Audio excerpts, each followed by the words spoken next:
Hey, how's it going?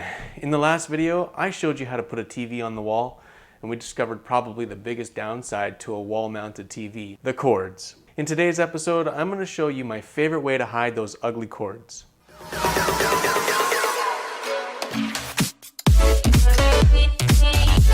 Welcome back. I'm Chris Kuzak, and on this channel I cover DIY projects and homeowner solutions to everyday problems. So if you're new here, you might want to consider subscribing. The first time I wall-mounted a TV, I was excited for the modern, simplistic, clean look it would produce. But I quickly found out the hard way that the cords became even more visible because the stand was no longer there for the cords to hide behind. So when I decided to mount the TV on the wall again, I was determined to find a solution for the cords this time. The first thought I had was to get a surface-mounted paintable channel, or wire mold, to run the cords through, paint it the same color as the walls, and call it good. You know, it's cheap, it seemed like a good simple solution, but the more I thought about it, the more I hated the idea. My situation is complicated by the fact that the entertainment unit is also mounted to the wall. So if I went with this solution, I would still need to figure out a way to get the cords inside the cabinet. I would probably need to drill a hole in the beautiful top panel to make it happen. I don't think so. When I found out there was a kit available that would help me hide the cords inside the wall, I was like, take my money. It's called the in-wall cord and cable kit, manufactured by a company called Legrand Wiremold. I'll be sure to link it down in the description. This kit comes with everything you need except for a Phillips screwdriver. It includes 2 grommets with a power cord that runs between them. It also includes a fish tape for pulling the wires within the wall. And it even includes the hole saw for making the holes in the wall. And I thought that was a great touch. The first step is to make sure that the power cord fits into the upper grommet.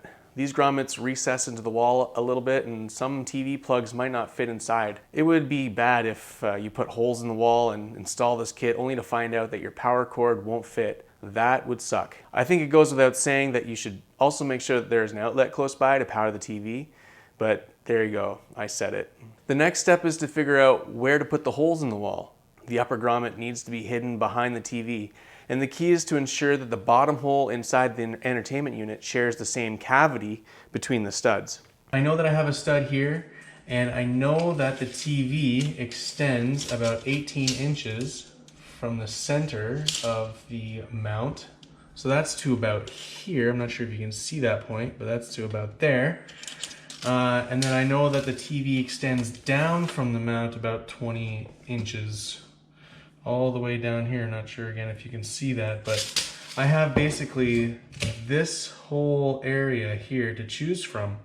That'll be between studs, and that'll go down into the cabinet that I want it to, and it'll also be hidden in behind the TV. So I'm thinking that I'm going to put it right around here. Now that I've figured out where to put the holes, I need to assemble the hole saw that the kit came with. It's pretty simple. The hole saw screws onto what is called the arbor, which is the piece that holds the pilot bit. Even though the kit came with the handle to turn the hole manually, I'm just going to use a drill because I'm like that.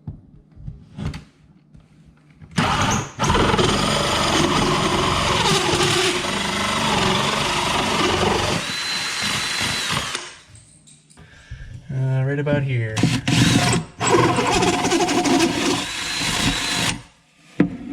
Like that. Now I will use the fish tape to run the wires through the wall. The fish tape needs to be fed in from the bottom hole to the top hole so I can attach the cables to the end of it.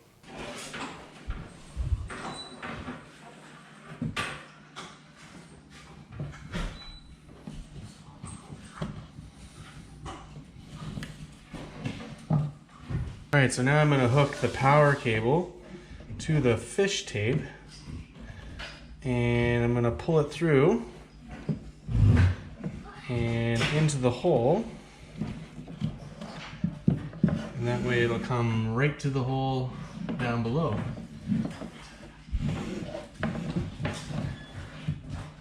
There it is. Just going to pull the cord through.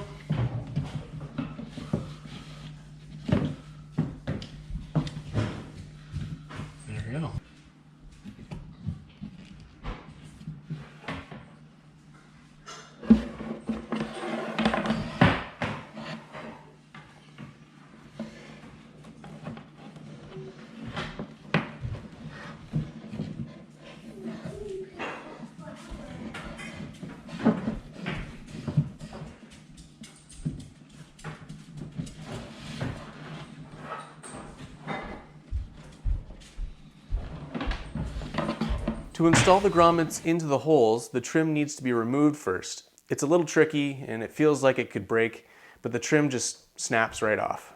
Okay, now I'm gonna run the HDMI cables through the grommet. It's easier to do it now.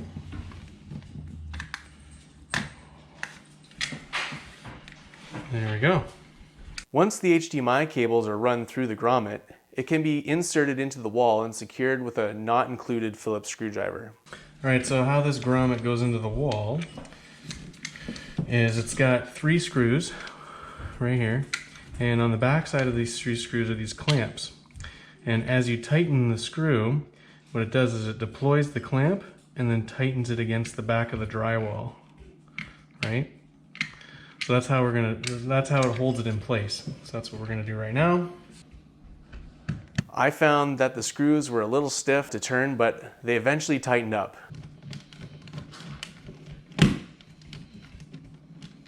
Once the grommet is secured, the trim can be snapped back into place.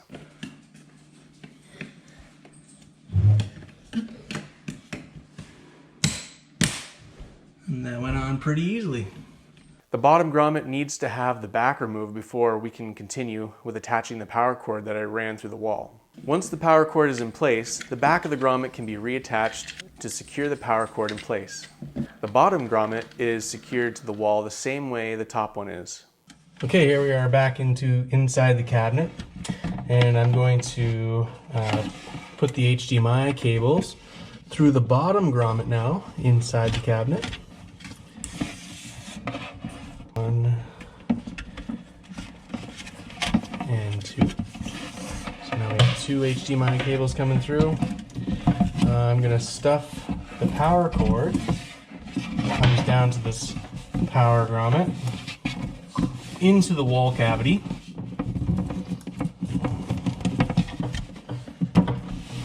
It's all going to be hidden in there, neatly tucked away. There. Now let's tighten up the screws. There we go. It's good and snug. I'm going to snap the trim back on.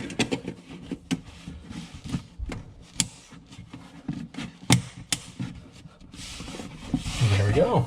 So in my case, the wall outlet is underneath the wall-mounted entertainment unit, so I will need to drill a hole in the bottom to provide power to everything inside the cabinet.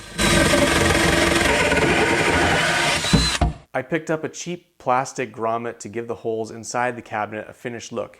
It's a 60mm desktop grommet, and I used a 2 3/8 hole saw to make the hole.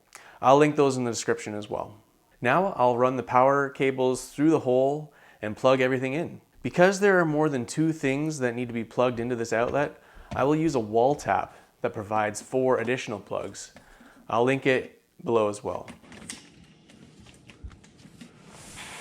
Well, there you have it. We have successfully hidden the wires by using the in-wall cord and cable kit. All that is left is to connect everything and enjoy. Let me know in the comments, what are some of the things that you have done to hide the wires coming from your TV? I'd be curious to know if there's anything better out there, because this solution, it's pretty sweet. I think that'll wrap it up for this one. Thanks for watching, and remember, dream it, fix it, build it. Later.